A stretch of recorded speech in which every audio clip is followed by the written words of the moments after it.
कि यहाँ पर हम जो भी प्रयास कर रहे हैं, वो प्रयास सिर्फ़ और सिर्फ़ अपना अज्ञान हटाने का पहले होना चाहिए। हम सीधा क्या करते हैं, सेकंड स्टेप पे जाते हैं। आँखें बंद करके मुझे प्रकाश दिख जाए, मेरी कुंडलिनी जागृत हो जाए, मुझे परमात्मा के दर्शन हो जाएँ, मुझे स्वप्न में दिख जाए, मुझे खुली आँखों से दिख जाए, मुझे बंद आँखों में दिख जाए, मेरे मन उसका दर्शन कर ले। अक्सर हम इसी में उलझते हैं।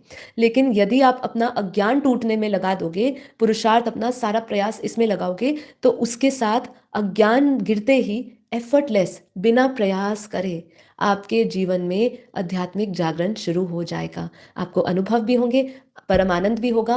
परमानंद, निजानंद, नित्यानंद जो अवस्था का ज़िक्र किया गया है अपनी आत्मा की अनुभूति का, वो आपको होगा।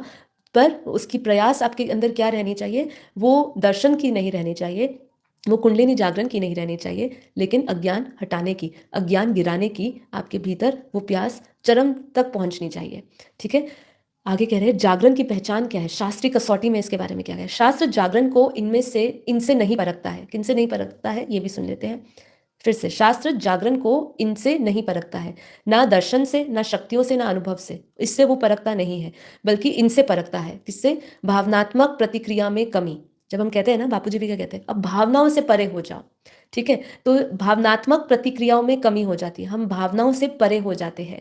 ठीक है? नष्टो मोहा हो जाते हैं। मोह हमारा जो है वो बदल के करुणा और निस्वार्थ सबके कल्याण के लिए हो जाता है।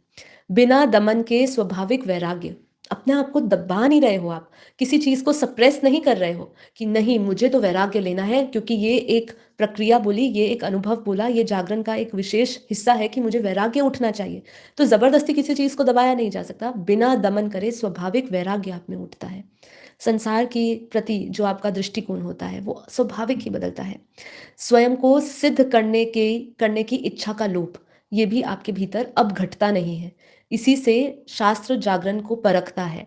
सुख दुख में समभाव, जिसको हम जानते हैं कि वो स्थित प्रज्ञ की एक अवस्था है। सिखाने, मानने, बदलने की कोई हड़बड़ी नहीं। आपके अंदर ऐसी कोई हड़बड़ी नहीं होती कि मैं इसको समझा दूं। आप सब उसके कर्म पे, उसकी विवेकता पे और उसकी जब जागृति होगी उस पर छोड़ देते हो। बस प्रार्थना करते हो कि उनके लिए कल्याण का भाव रखते हो कि परमात्मा उनको जल्द से जल्द अवेकनिंग या जागरण का उनको अनुभव कराए, उनको बोध करवाए।